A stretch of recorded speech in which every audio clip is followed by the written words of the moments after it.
What's she doing on this part? Is she sharing something too? I haven't met her. No, she is cosplaying as one of my characters. Hi, everyone. Oh, we should be live at this point. How's it going? We might be having slight technical difficulties. I don't know. It's going to be fine. One member is missing. Anyway, I'm Mandi Grace. I just published a book today, which is crazy. We're excited about that. I have my friends, Natalie Griffin and S.L.Astor, who I know as Sam. Yeah, that's fine. It's hard for me to like adjust that in my head. I had this problem with Carrie too, because it was like CK Soares. I never told you that. Anyway, yeah, so I'm going to let them introduce themselves and their books really quick, and then we will jump into trivia and such. So Natalie, tell us about yourself. Hello, I am Natalie Griffin. I was born and raised in Oklahoma, and I am a historical fiction addict. And so I have this book that comes out on Tuesday, and it is my debut historical fiction piece. And it's about a girl who falls back in time into 1893 and does not know how to get back. Let's see that gorgeous cover again. It was too quick. Oh, yes. I love it. Historical fiction and fantasy are my favorite covers. They always just do same. My cover designer was just fantastic. It is gorgeous. I do love your cover. It's absolutely fantastic. Sam or SL. I don't know how do you. Yeah, I go by Sam, but S.L.Astor is what we find on my book. My one book, The Hope of You. It's been out for almost 2 weeks. Story about an aspiring writer author who is mentored and matched with a best-selling author who's really just like lost the will to write. And it's a story of hope and love and finding ourselves between fantasy and reality. And so when they get together, those lines start to blur, and it's their love story. I'm excited. You can get it on Amazon and Barnes & Noble as well. Yes. Oh, and I have links in the description for everyone if you want to go check out Natalie's book and Sam's book and their websites, the Instagram, TikTok, whatever. It should all be in the description. You can go enjoy that. There will be a big giveaway at the very end of the stream, so be active in the comments, and you will be put in the bowl that will be brought to me at the very end, and I will draw a name and someone will win signed books and other goodies, which is always exciting. I think that's everything housekeeping wise. So we're going to get into the first fun bit, which is some trivia. So I'm going to ask some random questions, and y'all in the comments can answer if you know. And if you do answer correctly, hold on, I grabbed the things. I've been a little chaotic today. I have bookmarks with a couple of my covers on them. I have too many covers to like put them all on there. You want to be able to see them. Anyway, you can win bookmarks if you guess the fairy tale, and if you win more than one, then I tend to upgrade you to like a mug or something fun. So to start off with, we're going to do this little game. It's not related specifically to Disney. I tried to go as original as possible with these wild facts, and then you get to guess. So the first one, in which fairy tale or folklore story was the protagonist saved by being thrown against the wall?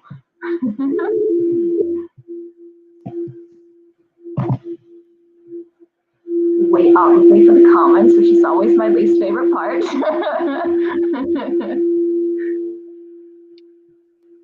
I don't know the answer to this one. Yeah, I should have brushed up because I feel like I'm in like modern day fairy tales, like Princess in Black and things that make it. Yeah.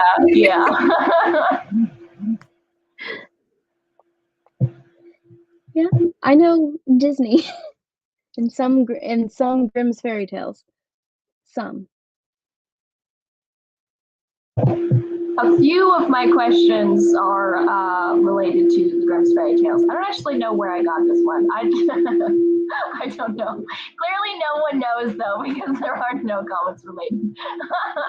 Oh, no. It's not super complicated. Here, I'll give another hint. So in a more modern retelling of this story, the protagonist gets saved with a kiss, but the original one cracks me up because he gets thrown against the wall instead. Are you talking about Sleeping Beauty? I am not talking about. Okay. So I'm like, I need romance. Like I'm like modern romance. Where like digging through my head. Don't they all get saved by a kiss? You would think, I mean, really? Amanda got it. Oh. Yes. So when I was doing research today, in the oldest in the oldest story that I could find, the frog was thrown against the wall because the princess was just like, "You're disgusting," and threw him, and did not like want his presence there at all. But then after he hit the wall, he turned into a prince, and then they got married. So there you go. I need to read this version. That sounds very interesting. It sounds a little bizarre, to be honest, but yeah, that's what it was. Good job, Amanda. We have another one. Hopefully not as hard. I didn't realize that was going to be quite so difficult. So, in which fairy tale or folklore story was the prince blinded by falling from a tower into a thorn bush?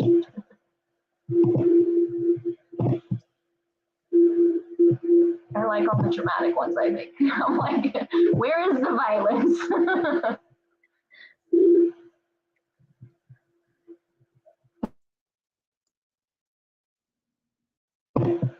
Oh, Carrie got it. See, that wasn't as hard. That was Rapunzel. I know that. I was like, it's in my mind. And what's the actress? I saw it. Like, what was that old? It was done in the 70s. What was her name? I think it was the 70s. I just picture it. It was. Do you guys know this movie? I mean, it was retelling of it. I'll find it for you. It's so good. Nice. Yeah. No, I don't know that I've seen beyond like Disney's Tangled. Which I was obsessed with. I don't know that I've actually seen many retellings. I don't watch a lot of fairy tales. I read them and I write them, but I don't actually watch a lot of fairy tale movies. I had to specifically like make myself a list of like King Arthur stories when I started my fantasy series, because I was like, I should watch something, see what other people do. I don't know. Don't typically do it. My last question is not specifically related to folklore or fairy tales. It's actually a little like Easter egg thing for kicks and grins. If anyone knows what the original title of the Song of the Nightingale was, because the book that I published today was originally published as something else, and then I rewrote the entire thing, and now I'm republishing it. So if anyone knows what the original title was, I'll give you a prize. I don't know if anyone will know this, but yeah, that's my question. I feel like I needed a study guide. I feel totally unprepared. I'm so sorry. I just don't have any of these answers. The inner perfectionist in me is dying a little. No judgment. No judgment. I changed to doing trivia on like the broad spectrum of fairy tale and folklores, because in my first like 3 or 4 streams, I specifically did Robin Hood, and no one had a clue what I was talking about. So I was like, let me like widen that a little bit to like fairy tales. People know those, but apparently it's still difficult. But it's like the perfect amount of difficult. Like people can guess, but it's also like, wait, am I right?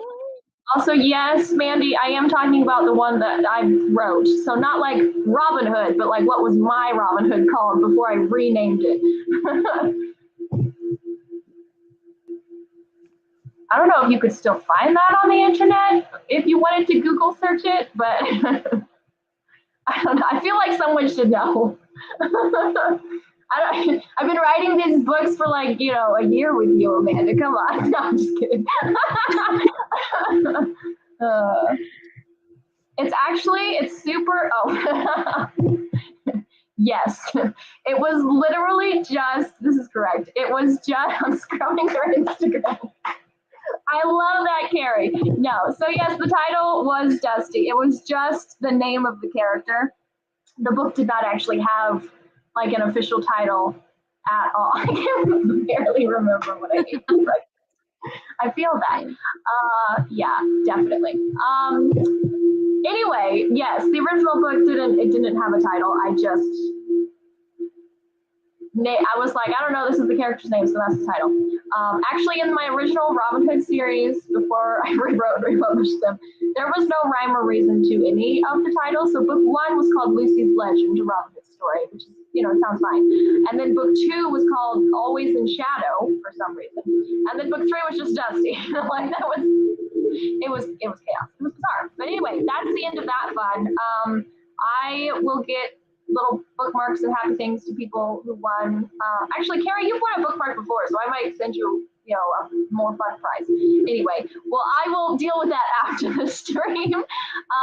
We're gonna move on, and I'm going to make Sam go first. This is your time to shine. Talk about your book, read your book, whatever it is we're gonna do.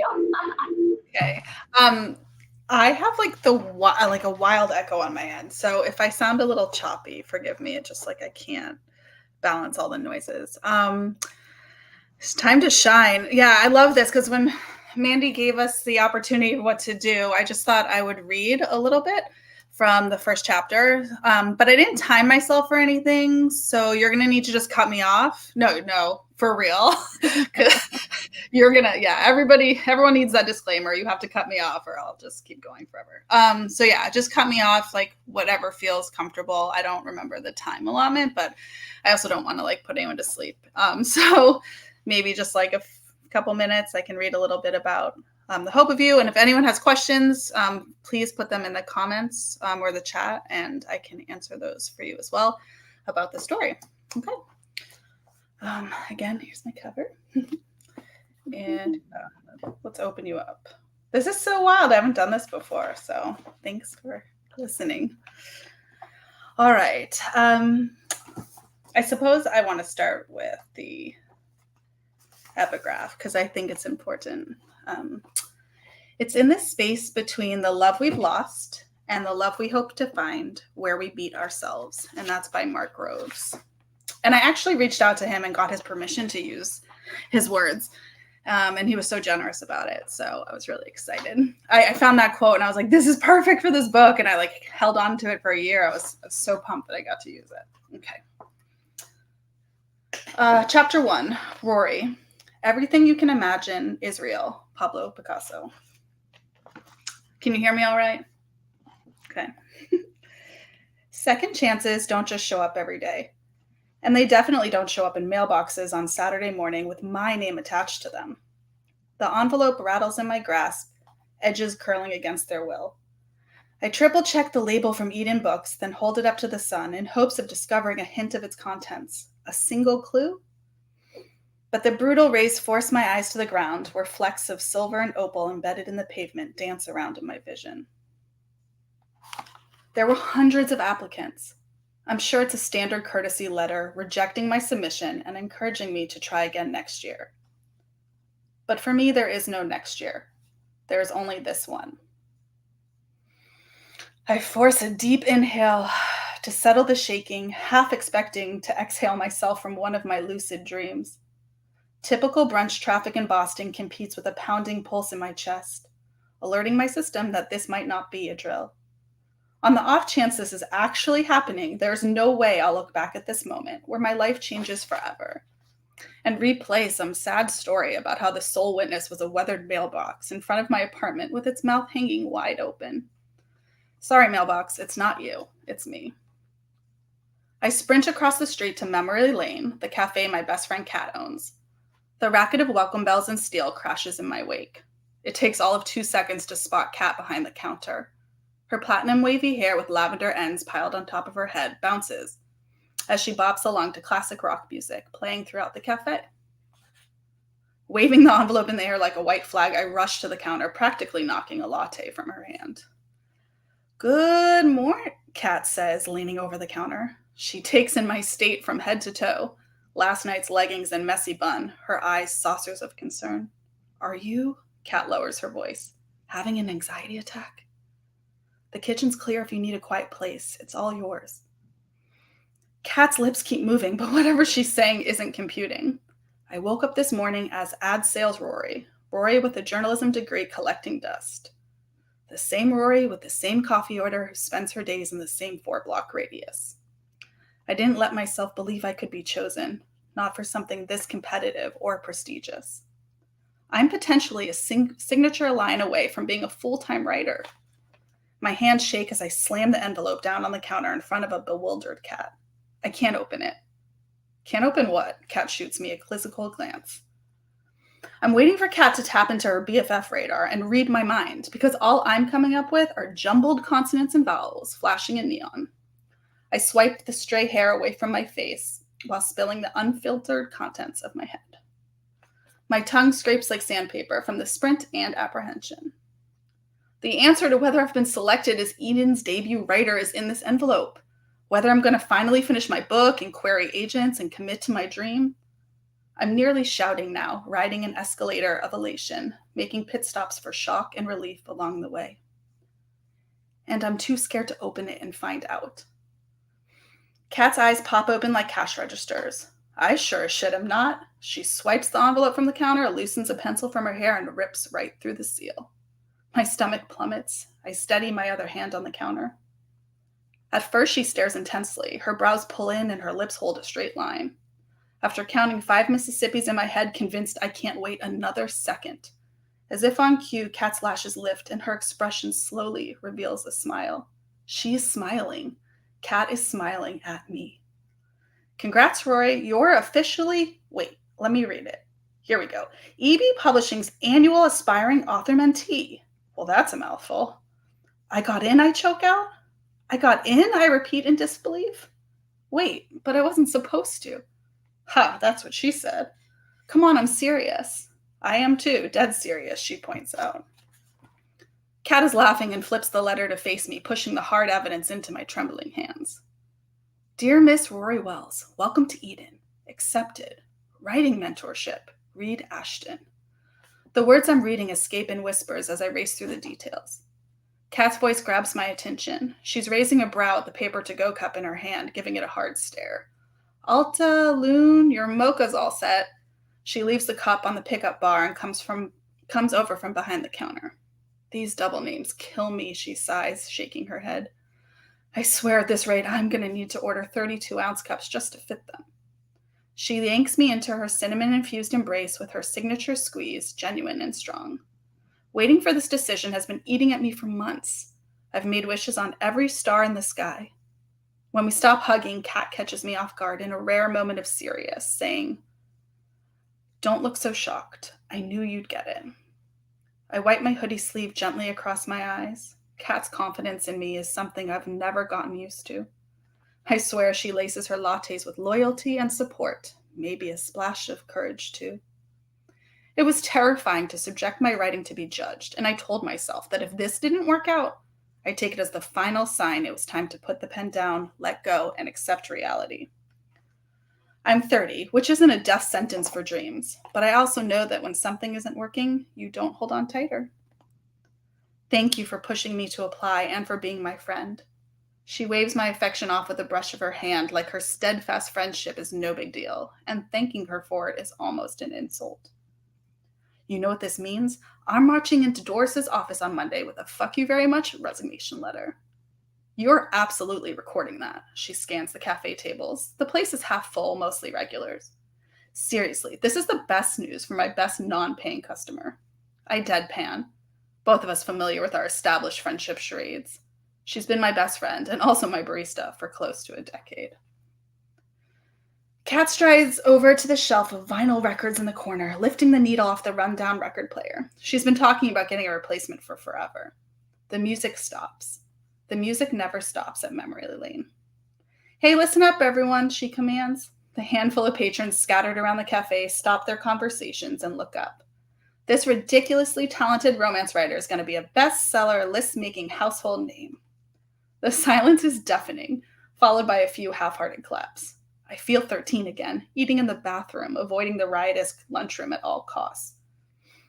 Kat drops the needle back down, the music kicks on, the regulars and my heart rate return to business as usual.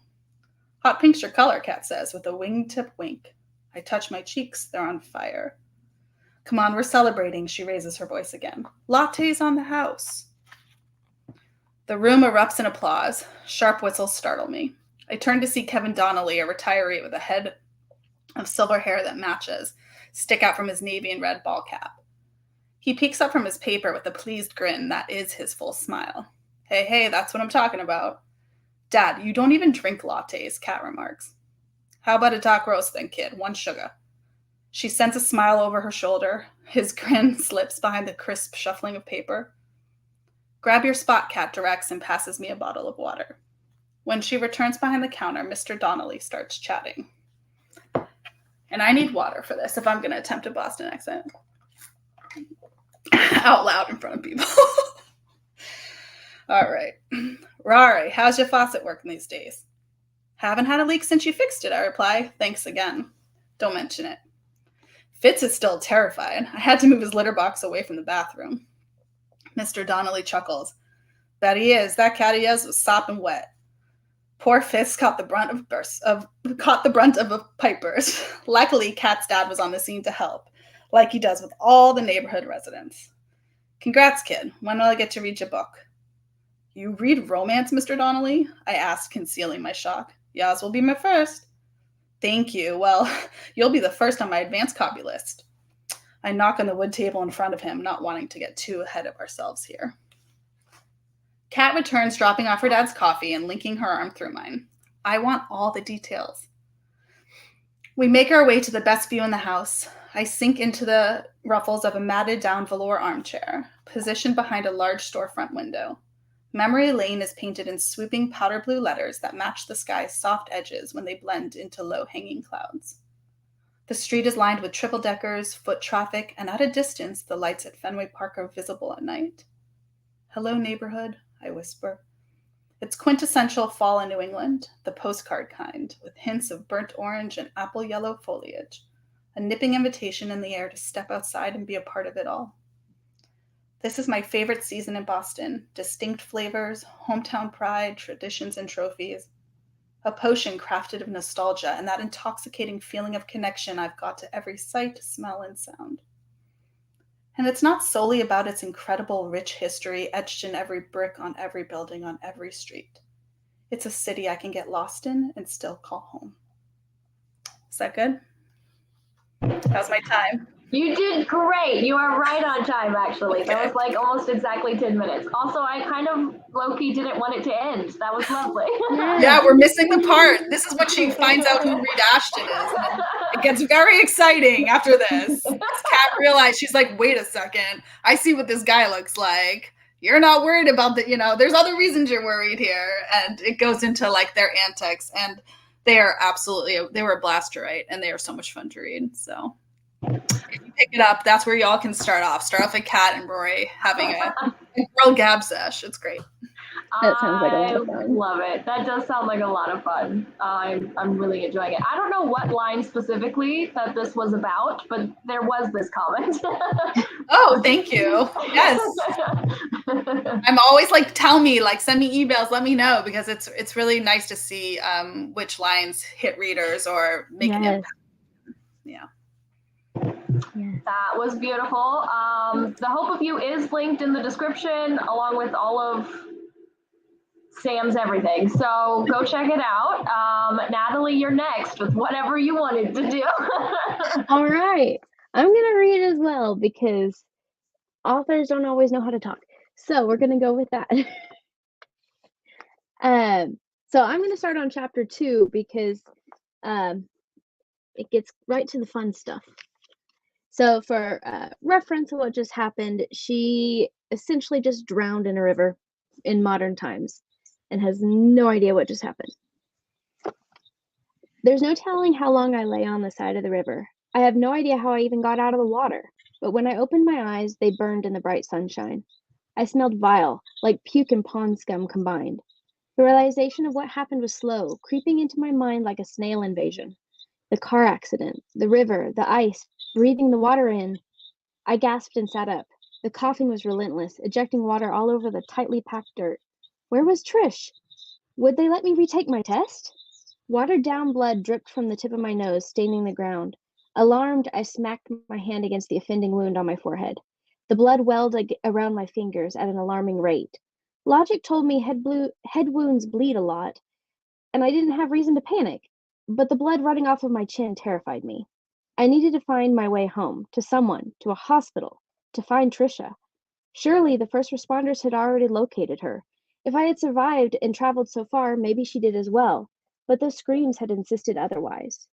Forcing myself to my feet took much more effort than with the dizziness. The throbbing of my head caught up with me the moment I stood upright. I glanced around desperately. Nothing. I was in the middle of absolute nowhere. Probably a farmer's field, or ranch, or something. There were no fences, no cows, no buildings. Only trees that lined the river and rolling hills that continued on until they disappeared into the cloud-dotted sky. I dug into my pocket for my cell phone, but found nothing. Not that it would have been likely to work after swirling around in the water, but it had certainly been expensive. Besides, there would have been that tiny chance that I could call an ambulance. I tugged at my sweater, hoping to make the hem into a bandage for my head, but nothing budged. How did they manage such things in the movies? Of course, I had traveled downstream. Ideally, I would only need to head back the way I'd come and hold pressure on my head. Easy.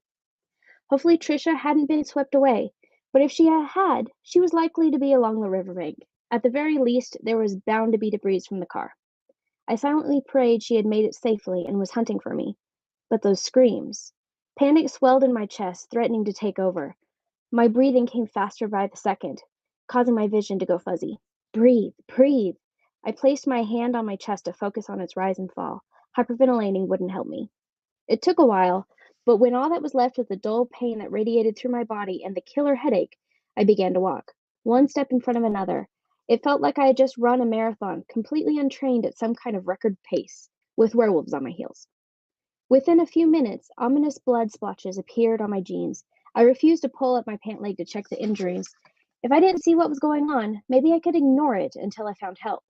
That was the hope anyway. Wounds always seemed to hurt worse once I saw them. There was no exception. It was as though my brain had some sort of radar, latching onto each of the bloody zones and awakening the throbbing pain. I wrapped my arms around my shivering self and continued on. A farmer's field couldn't go on forever. There had to be a fence hiding somewhere to follow toward a road. Something. The river meandered along its merry way, showing no trace of its earlier malice. It was much warmer than it had been, too.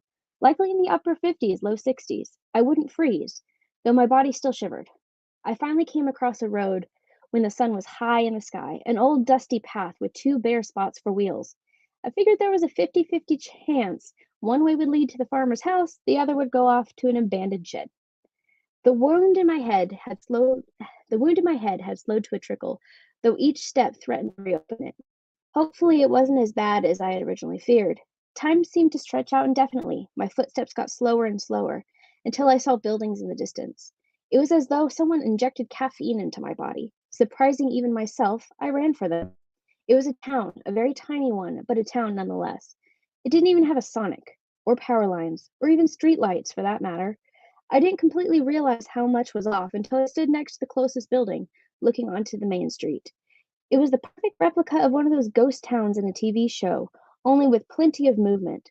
The women bustled around in bulky, multi-layered dresses. Some had on bonnets, some had heavily ornate hats to enhance their fancy look. The men wore long-sleeve shirts, high-waisted pants, and the classic cowboy hat, and most of them had suspenders on, or vests. Bonnets?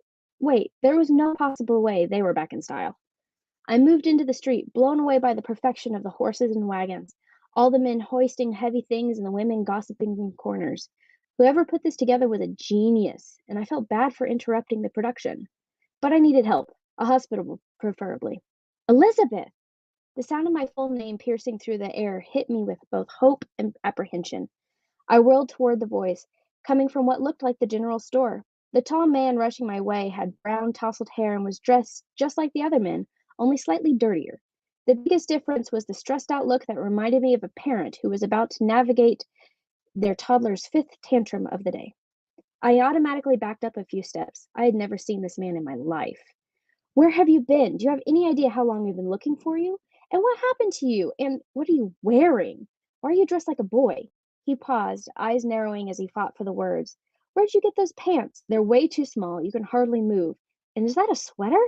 His jaw went slack as he stared at my blood-streaked face. You cut your bangs. Why would you do that? You look like some cheap... He cut himself up, confusion contorting his expression in waves. A lady whispered into her husband's ear, a scandalous expression taking over her pinched face. I glanced down at myself, a low-cut, oversized sweater, now torn to shreds and hardly blue anymore, with all the blood from my forehead. Then my equally as destroyed jeans. For this fantasy land, I could see the outfit being somewhat of an issue. He didn't wait for my reply before he pulled off his jacket and wrapped it around my shoulders. What happened to your head? Where's Rose? He wrapped one arm around me and ushered me toward a beautiful black mare. Something twitched in the back of my head, reminding me that strangers were no good, especially when you got into a car with them, or a horse in this case. Apparently, the car accident wasn't enough to teach me that lesson. His solid hold cautioned me against jerking away, but it still somehow felt protective. For the tiniest of moments, I somehow felt like I was completely safe. Why is everyone dressed up? I managed to ask. He shot me a quizzical look. Before I had a chance to react, he hauled me up onto the horse. Instantly, I leapt for the ground. I didn't plan on being kidnapped, especially not on horseback. My landing was horrible, giving him enough time to scoop me under his arm like a football. Come on, he let out a grumble and set me securely on the horse again. This time, he swung up behind me before I could even try to escape. His arms stretched out on either side of me, effectively caging me in. He moved with the same ease I had when getting into the seat of a car, as if he did it a million times a day. You'd better come up with where you've been. Pa might as well shoot you. Pa? I blurted. Every word he said felt like it hit some kind of brick wall before bouncing off into some confusing swarm of gnats. I don't think I cut myself off as the perfect set of gallows came into view, placed right next to the even more perfect jail. The confusing gnat swarm started to come together. It finally clicked how wrong the entire situation was. Where the fuck am I? I demanded, unwisely. He yanked the horse to a stop and turned in such a slow fashion I envisioned a vulture burrowing in on his prey. Pardon me? He asked, one eyebrow raised, pure shock written in his blue eyes. You haven't heard a girl curse before? I snapped, the bravery coming out of some hidden part of me. I was sure he could tear me into shreds in an instant, and with that look in his eyes, I was wondering if he would. I need answers. Once again, where am I? He shook his head slowly. Never heard a girl like you curse before. Any girl I've ever heard with that sort of language was wearing a damn sight less than even you right now. I stared at him, shocked into silence. Did he just call me a whore? And you're wrong. I'm the one in need of answers, he added, before I could gather myself. I crossed my arms around my middle as I tried to create a comeback. He turned back around, and with a kick and a sort of clicking noise, we started off. I grabbed the back of the saddle before I could fall. There was no way around it. I was going to miss my test. That was fun. I enjoyed it. Also, the whole time travel thing is just, always going to pique my interest. It's just so fun how the setting details immediately you kind of pick up on costuming and things that help us orient where we are, and it really helps the reader realize, oh, we're somewhere that we're not supposed to be. Yeah, I love how setting plays such a strong role. I really enjoyed it. Thank you. Also, a belated hello to my cousin Candace, who has shown up to the stream. She is cosplaying as my character Will today, and it was actually, I felt very on brand for Will to just be like, I'll show up when I want to. Oh gosh. Anyway, that was lovely. Because you both read, I suddenly feel like I should read as well, although that wasn't my initial plan. But if people want me to read a section, I will. I feel like because Candace is here as Will, I'll have to read a section that involves Will and not necessarily the beginning of the book where he has no part to play. I do have a scene. I was kind of scrolling while you were reading, Natalie, but I'm also I don't know if I'm brave enough to read it on stream. So people will have to tell me that they want to make me do it. Candace is trying to get me to do it. Oh, God. Mandy, are you okay if I address one of the comments really quick? Yes, go for it. Okay. It says, you two have given me major imposter syndrome vibes right now. And I just want to highlight that, just maybe to remember that my book received 6 to 7 rounds of editing. So I hope, I don't want it to give anyone to feel that way because I'm losing my voice, but there's a lot of editing. And so I just think it's really important. The final product is not anywhere It's had a lot of iterations. I can't talk anymore. I'm sorry. I talked myself out, but yeah, I just wanted to comment on that. Yeah. Also, Mandi, you're amazing, and we're all going to love your romance novels too. So don't take this any wrong way. You know, no imposter syndrome here. we will come find you at the Hedgie house afterward and have a talk about our writer's ego. Yeah, not to sound threatening, but anyway, yeah. So I guess I'm going to read a very brief. I'm going to do it. I'm going to read a very brief scene, and then Candace will show off her thing. So the book that released today, The Song of the Nightingale, is about a girl who's called Dusty now. And well, I mean, it's kind of on the internet, Mandi. So anyway, yeah. So the story is about a girl named Dusty. The story starts off with her whole family being murdered, and she pretends to be a boy and joins an army to save her life, basically. And she cuts herself off from her past, her emotions, her everything. She changes her name, obviously, so she can pretend to be a boy. But then she just sort of like embraces the new self that she is, so that she doesn't have to face her grief or anything like that. And then she meets Will Scarlet, and he's like, there's something going on here, and you're very intriguing, and I want to know everything. So yes, they have a whole fun dynamic, and I'm going to read a scene now, which I can't believe I'm doing, but this is what we're doing. Give the people what they want. I will. Here we go. I'm so not ready for this. I didn't practice reading aloud. Also, when I get nervous, I tend to talk really fast, and then I don't want to like stumble over my words. So we're gonna breathe for a second here. It's all good. Okay, I'm ready for this. I wrapped my piece of cloth around Robin's arm, rolling my eyes as he flexed his muscles. Just want to make sure you don't make a shirt so small I break it, Robin said, throwing a wink toward Marion, who ignored him entirely as she measured much. Sarah was in the room too, making measurements for Little John, Will, and Alan. I grabbed a quill from an ink pot near the table in Marion's basket of sewing supplies, using the quill to mark the measurement of Robin's arm on a piece of cloth. We should be good now, I told Robin, as I set aside the strip of cloth filled with his measurements. I reached for another blank piece of cloth to measure the next person in line. I turned around to find Will standing before me, and for a moment I was taken aback by his vibrant blue eyes. Will winked, his face splitting into a grin, and I ducked my head for a moment, trying to gain control of my heartbeat. Hold out your arms, I told him as he stepped forward. Once his arms were held high and out of my way, I reached around his waist, wrapping the strip of cloth around him. I could feel his breath on my ear as I bent my head down to see precisely how large his small waist was, so I could mark it on the cloth. A shiver ran up my spine, and I quickly backed away from him, grabbing the quill and jotting down the measurement. When I turned back around, Will's eyes were filled with laughter once more. Hold still, I said, and put your arms down. Will's arms dropped dutifully to his side, and I began to take in the measurement for his broad shoulders. As my fingers grazed his shirt, I could feel the muscles beneath. I glanced up into his face to find those eyes watching me again. What was wrong with me? I'd never reacted to a man this way before. I'd been living with him for years. This was ridiculous. Will turned his head slightly to look at me while I worked, and when I met his gaze, I realized how close our faces were. Hi, Will winked again, and I immediately turned away. I'm working here. Do stop flirting. As you wish.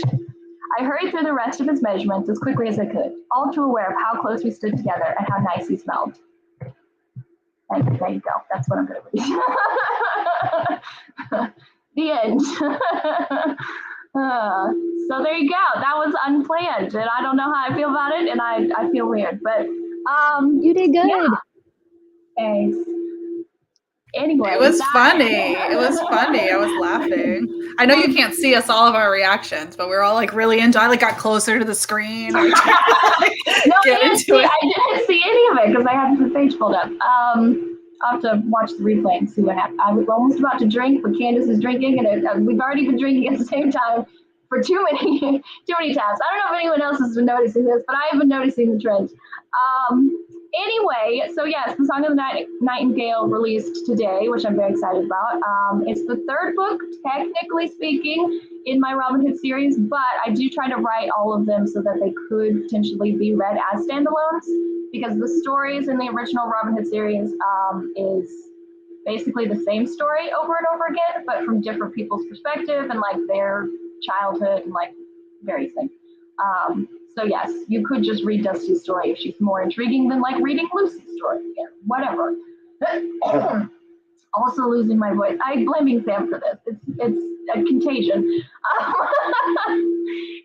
Anyhow, I would love to know, because I didn't do this at the beginning, if people have favorite Robin Hood stories. I was going to bring up, because on the last stream, my friend Noelle mentioned a Robin Hood that I was like, what are you even talking about? I've never heard of that before. And then after the stream, we talked about it and realized what she was talking about, which was actually the BBC Robin Hood, which is one of my favorites. But I have a wild history with, because I wrote my Robin Hood story before I had watched it. And then when I did watch it, I realized my story and their story were almost exactly the same, like disturbingly. Not just like they're both Robin Hood stories, so obviously there's similarities, but like there were scenes that were like word for word, this is what's happening. Also like a certain major main character death played out very similarly. And there was a lot that was like freakishly the same. So I had to go through and like change a lot of things in my book. And one of my characters, Marian's brother, Mark, who plays a decently large role in the story and also in the sequel series, was added specifically to work around copyright issues, because my story was like accidentally exactly the same. Just a random fact for you. But anyway, there you go. I think possibly we're ready for the giveaway now. So I have my little minion downstairs who will bring me a bowl, and I will draw a name. While that's happening, Candace, show off Will, I guess.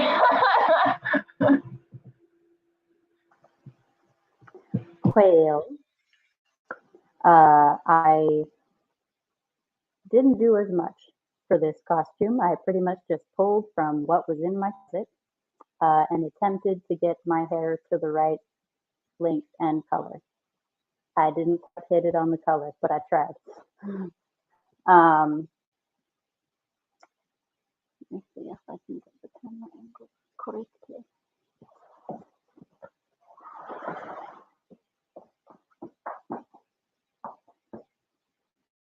Hello. I have just a basic top and a basic jerkin, some bracers, and some pants and boots, you know, the good stuff. That's about it. I will be attempting to get some photos later today with some cool shots and stuff for Mandi to use for promos and things if she so chooses. So that's about it. It's great, Candace. I always appreciate that you do this. Yeah, I don't really have anything else to say on that. You look amazing as always. I do have my little bowl of names now, so drum roll please, I guess. I'm gonna go. Natalie's doing drum roll. Okay, what do we got? Jamie, you won the giveaway. That's helpful because I know how to reach you. Yay. So you're going to get, let's see, all the things. Signed books, I believe, from everyone involved, and then also other goodies, bookmarks, various things. Get excited. We will get this to you as quickly as we are able. I'll reach out to you later, Jamie, so we can get your information and everything. Well, there we go.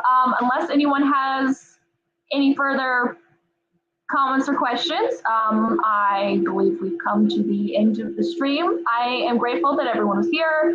Sam, Natalie, you did great. Your books sound amazing. They are linked in the description if anyone wants to go check out.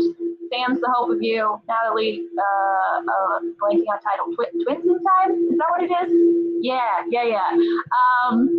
Yeah, that's all the things I have, unless one of you has something else to add. Well, congratulations on your release day, which I don't know why the math didn't compute. That's super exciting. So make sure your links and all that are in there too. So congratulations. Yes. I'm gonna have to go to your social media and share it everywhere. Thank you. Thank you. That's Yeah. awesome. My links are down in the description as well. Yes, you, Jamie. What other Jamie? Oh gosh. Anyway, yeah, that was the stream. So yeah, I appreciate everyone being here. I'm going to exit it rather than keep rambling awkwardly because I never know how to end these things. So I love you all.